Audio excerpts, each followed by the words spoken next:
A vinhetinha, às vezes eu esqueço da vinhetinha. Nós começamos no domingo passado uma série de mensagens sobre esse tema, exclusão e abraço, que não é um tema, um título meu especialmente, mas é o título de um livro do teólogo croata Miroslav Volf, que indiquei inclusive a leitura do livro na semana passada e disse a vocês que aqueles que quiserem adquirir esse excelente livro sobre esse tema tão oportuno podem procurar aqui a secretaria da nossa igreja, que a gente providencia para vocês, aqueles que quiserem acompanhar essa série de mensagens, ao mesmo tempo lendo o livro do Miroslav Volf. Mas esse tema exclusão e mensagem, eu havia dito desde a semana passada, considero oportuníssimo. Por isso que eu estou fazendo uma coisa que eu ainda não tinha feito em toda a minha vida de pregador, que é usar um livro como ponto de partida. Obviamente as mensagens não estão apenas restritas ao livro. O livro é um ponto de partida.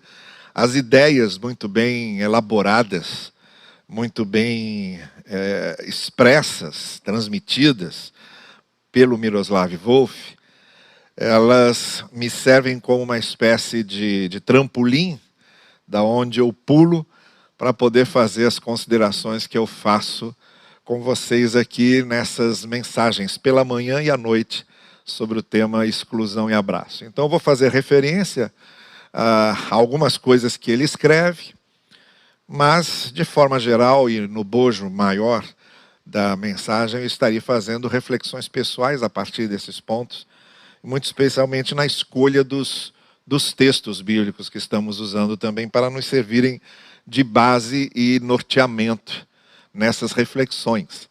O texto dessa manhã está em Lucas 9, versos 23 e 24. Lucas, Evangelho de Lucas, capítulo 9, no verso 23, Jesus diz assim: se alguém quiser acompanhar-me, nas versões diferentes que temos, está lá, se alguém quiser vir após mim, negue-se a si mesmo. Primeira coisa, negue-se a si mesmo. Segunda coisa, tome diariamente a sua cruz. E terceira coisa, siga-me. Pois quem quiser salvar sua vida a perderá, mas quem perder a sua vida por minha causa, este a salvará. Esse é o texto que eu gostaria de usar aqui, como base também para a nossa reflexão esta manhã. Eu havia dito, e só para retomarmos aqui o fio da meada, eu quero repetir que o grande objetivo, tanto do livro do Miroslav Volf, quanto da nossa série de mensagens aqui, é justamente isso que está resumido nesse tema, exclusão e abraço. Nós estamos vivendo momentos de grandes polarizações, momentos de grandes intolerâncias, momentos de partidarismos muito aprofundados, muito contundentes, não é? Muito enraizados. Estamos vivendo momentos de divisões muito grandes, em que vamos nos tornando cada vez mais intolerantes com o outro. E esse livro, que foi escrito na década de 90, a partir da realidade do próprio Borislav, na Croácia, que era a antiga Iugoslávia, onde você convivia ali com pelo menos 3 etnias e tradições religiosas diferentes, né? Os católicos romanos, os ortodoxos cristãos e os islâmicos. Essas 3 religiões se tornaram ali, juntamente com as etnias distintas de croatas, sérvios e bósnios, se tornaram um paiol de pólvora ali, pronto a explodir. E a partir daquela realidade é que Miroslav Volf busca uma alternativa para convivermos com o diferente, para convivermos com o outro. E depois que ele escreveu esse livro na década de 90, voltou a ampliá-lo e a atualizá-lo agora, nesses últimos anos que temos vivido no mundo, quando ele, olhando, vê um novo acirramento de ânimos. Novamente, essas questões de polarização intensa, não agora restrito lá à sua região, mas ao mundo todo. Em termos políticos, em termos econômicos, em termos socioculturais, começa a distinguir essa intolerância mais enraivecida de uns contra os outros. E é a partir daí, então, que ele escreve o seu livro. Avançando, portanto, um pouco mais desse ponto que partimos, dessas considerações gerais, nós chegamos a uma parte ainda na introdução que ele faz no seu livro, tratando desse tema e apresentando esse tema, ele fala uma coisa muito interessante, da onde eu quero partir aqui para as nossas reflexões dessa manhã. Ele chama a nossa atenção, Miroslav Volf chama a nossa atenção para o fato de que, à medida que esses conflitos foram se acirrando, vão aparecendo, vão se aprofundando, e em vez de serem resolvidos, vão sendo às vezes jogados para debaixo do tapete, ou vão sendo simplesmente ignorados, ou vão sendo minimizados, desprezados, mas isso é como um fermento que você não vê, e pode até fingir que não existe, mas ele está ali no meio da massa, levedando a massa. E promovendo uma situação que, em se tratando de diferenças, por exemplo, étnicas, ou diferenças ideológicas, ou diferenças de sexismos, ou diferenças culturais, isso pode ir insuflando o ambiente até explodir numa guerra civil, em erupções de violência brutal, repentina, como se aquilo, sem ser resolvido, fosse fervendo, e como uma panela de pressão que explode de repente. Muitos casos que temos visto no mundo de guerra civil, de confrontos bélicos, de ataques mais diretos e mortais, entre pessoas, às vezes, do mesmo país, isso tem servido de alerta como uma demonstração de que é um problema que não se joga debaixo do tapete, que não menosprezamos. E que, principalmente, não deixamos evoluir. Esse fermento da polarização excessiva, da radicalização excessiva, das raivas que não são resolvidas, dos ressentimentos sociais que não são tratados, se a gente não cuidar disso, num certo momento, e de uma forma às vezes incontrolável, isso vai explodir como uma panela de pressão e será como um trator passando e massacrando, às vezes, um monte de gente. E é exatamente isso que o autor deste livro quer que nós reflitamos. E ele diz mais, ele diz que muitas vezes nessas questões de diferenças nós precisamos criar uma política das diferenças. Esse é um dos pontos que o autor do livro destaca na sua elaboração da realidade atual. Ele diz, olha, é um problema que a gente não pode jogar debaixo do tapete, é um problema que a gente não pode menosprezar, é um problema que nós não podemos fingir que não acontece, porque como aconteceu em outros momentos da história, nenhuma guerra começa de repente. Uma guerra é o resultado de uma série de ressentimentos não resolvidos. Nenhum conflito bélico entre pessoas de um mesmo país começa de repente. Ele é o resultado de ressentimentos, raivas e polarizações não tratadas. Nenhuma grande divisão social acontece de repente. Ele é o resultado desse fermento que vai levedando a massa e que é desprezado e não pode ser desprezado.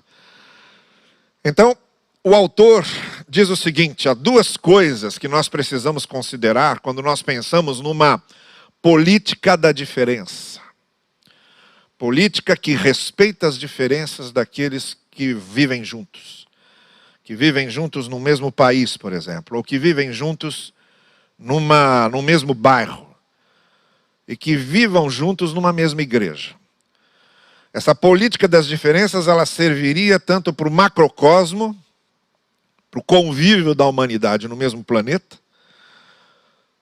a despeito das enormes diferenças que dividem a humanidade, como também isso se reflete num microcosmo, como uma paróquia, como uma congregação, como uma comunidade de fé, que se não souber trabalhar suas diferenças naturais, e se essas diferenças forem gerando ressentimentos e rancores não trabalhados e não evitados, tanto no macrocosmo de uma grande guerra civil, quanto num conflito institucional numa comunidade de fé, isso é inevitável.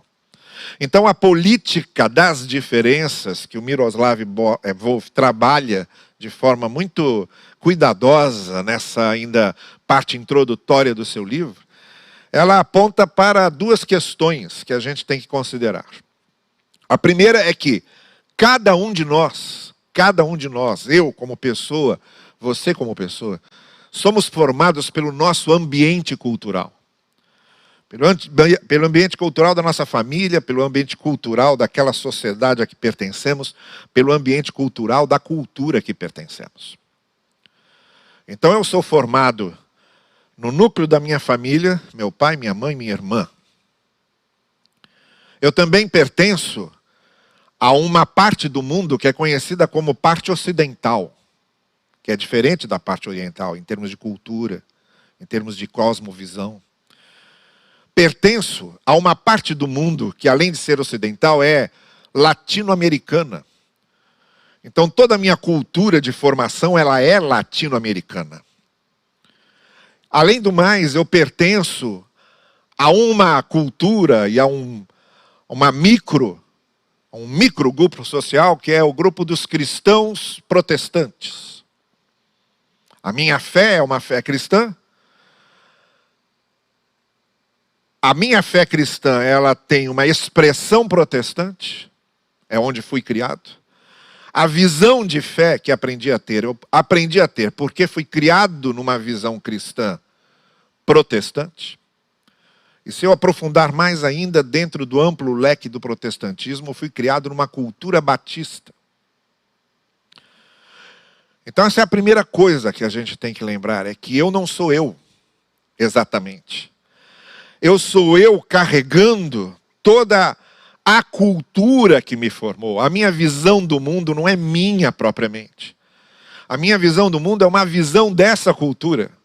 A minha interpretação da vida e das coisas é o resultado dessa cultura na qual eu fui formado. Eu vejo o mundo de uma maneira diferente do que um budista, do que um hindu, porque a minha mentalidade de formação foi completamente diferente, não só por ser ocidental e não oriental, não só por ser latino-americano e não asiático, não só por ser cristão e não budista, mas principalmente porque eu tive ainda dentro do cristianismo, nesse afunilamento cultural, uma formação que se distingue de outras. Então, a minha visão, ela não é igual a de um presbiteriano, de um metodista, de um congregacional.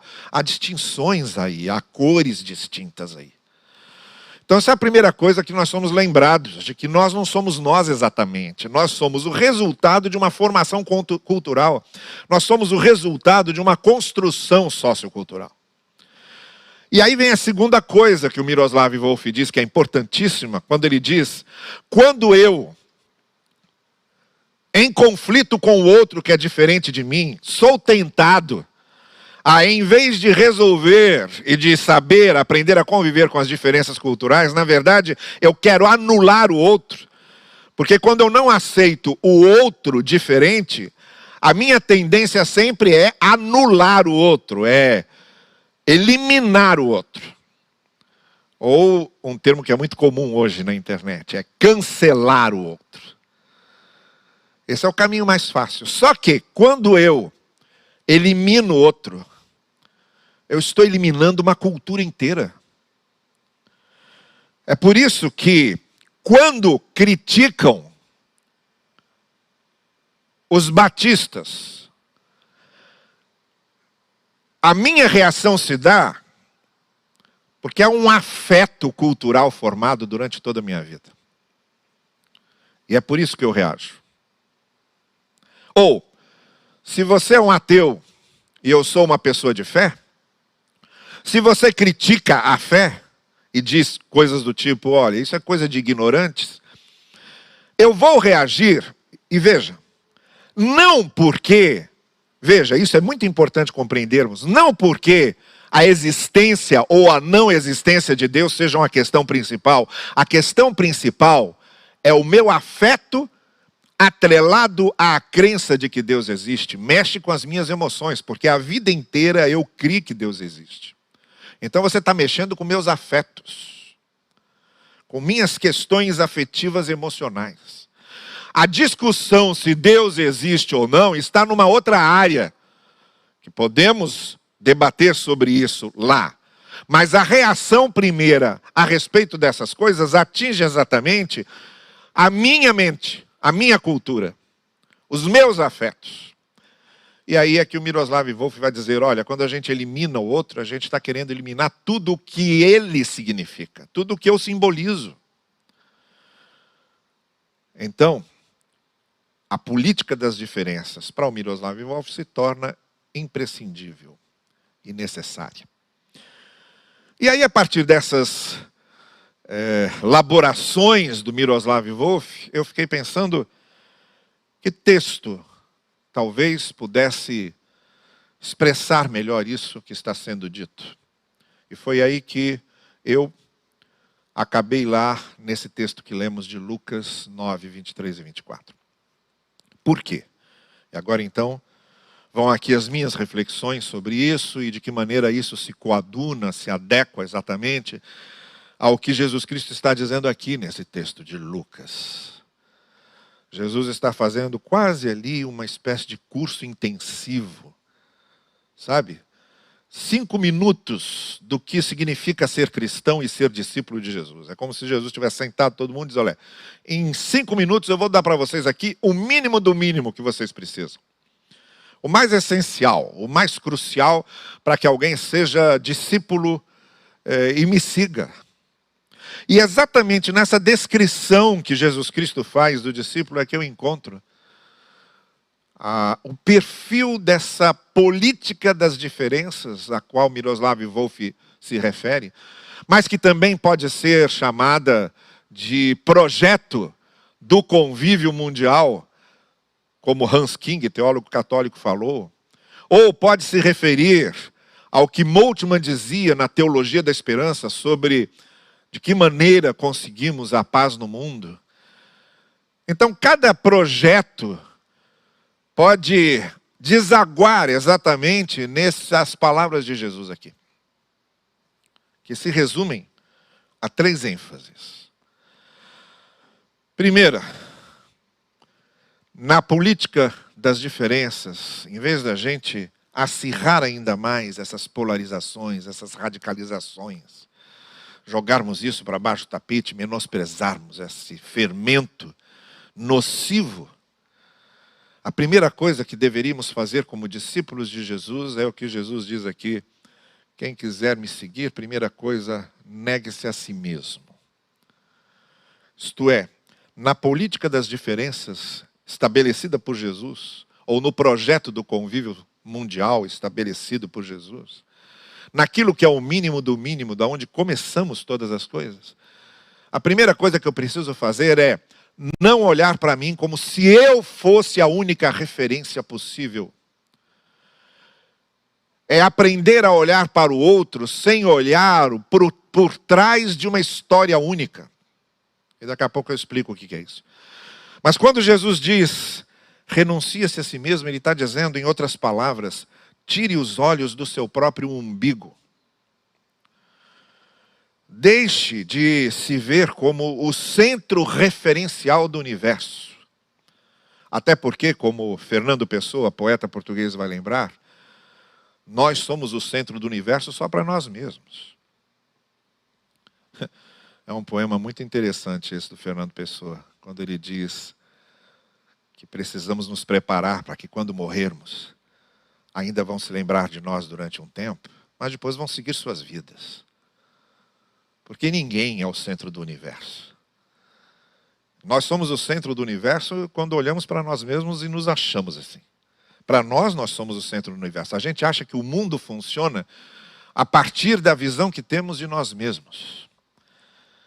É a antiga lenda do galo Chantecler. O galo Chantecler acreditava mesmo que o sol só nascia porque ele cantava.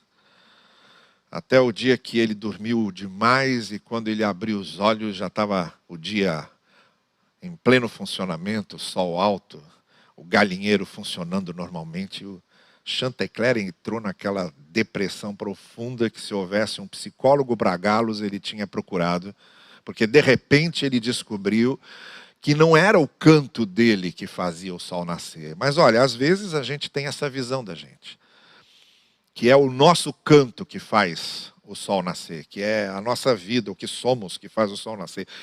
Toda a civilização acha que é ela a última expressão melhor que há na história do mundo, como o Império Romano pensava. Ou antes dele, o Império Grego. Ou antes dele, o Império Babilônico. Ou antes dele, o Império Egípcio. Como os ingleses pensaram há muito tempo. E como pensam agora os imperialistas atuais. E como nós pensamos. Não é assim que a gente pensa no fim do mundo? O fim do mundo está pertinho, Cristo volta amanhã, porque esta é a última oportunidade da civilização. Nós somos a última civilização do mundo. Somos o melhor que podia ser produzido, que nada. Lá na frente, daqui mais 2, 3 mil anos, vão olhar para a gente como a gente olha para os bizantinos.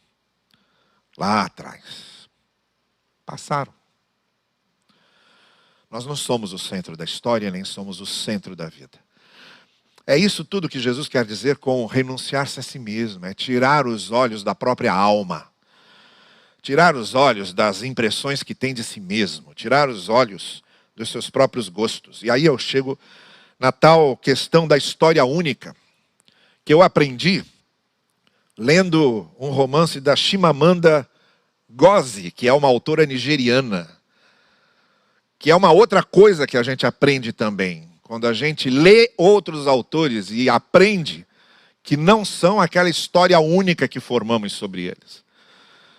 E quando a Chimamanda Ngozi fala de como ela, como nigeriana, foi tratada quando chegou nos Estados Unidos para estudar, a história única, aquele estereótipo que se tinha de um nigeriano, se julgando sempre por aquele estereótipo.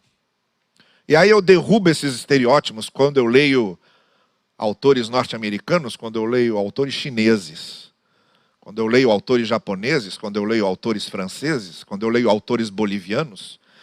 Talvez a literatura seja mesmo o melhor caminho para a gente ir derrubando essas histórias únicas, esses estereótipos que vão formando. Eu tenho uma história que pode ilustrar isso. Quando eu estava lecionando no seminário na década de 90, havia lá com a gente um missionário norte-americano muito novinho, que veio trabalhar no curso de música. Ele era um excelente, exímio pianista. Não melhor que o nosso Leandro aqui não, mas era um exímio pianista. E aí uma vez, a gente conversando ali na praça do seminário, batendo papo, ele me disse assim, olha, eu estou impressionado, porque a gente lá nos Estados Unidos, quando pensava no Brasil, a gente pensava num monte de selva, com cobras e macacos passando de um lado para o outro, jacarés passeando na rua. E eu vou dizer uma coisa para você, disse ele para mim. Eu nem sabia que vocês já tinham televisão aqui no Brasil. Aí eu olhei para ele. Eu olhei bem para ele. Ele disse, é a mesma coisa que aconteceria se, por exemplo, a gente ouvindo aqui daqueles malucos que tem lá, que saem atirando em todo mundo nas escolas, eu pensasse que em cada esquina eu fosse encontrar um atirador matando todo mundo que estivesse por fora. Esses estereótipos são muito perigosos. Essas histórias únicas que a gente cria. E aí a gente vai vendo que até as nossas autoridades, né, que deviam dar o exemplo nisso, você vê o que aconteceu essa semana com o presidente da Argentina. O estereótipo, a história única que ele tinha de brasileiros. E o nosso representante maior também não fica muito atrás disso, porque ele é especialista em transformar piadas em coisas sérias e coisas sérias em piadas. Então todos nós, de certa forma, podemos ser vítimas dessa tendência de estereotipizarmos o outro. Criarmos essa imagem única. Então é aí que Jesus diz, nessa política das diferenças, a primeira coisa que a gente tem que fazer é tirar os olhos da gente e começar a olhar mais para o outro, conhecê-lo melhor, renuncie-se a si mesmo.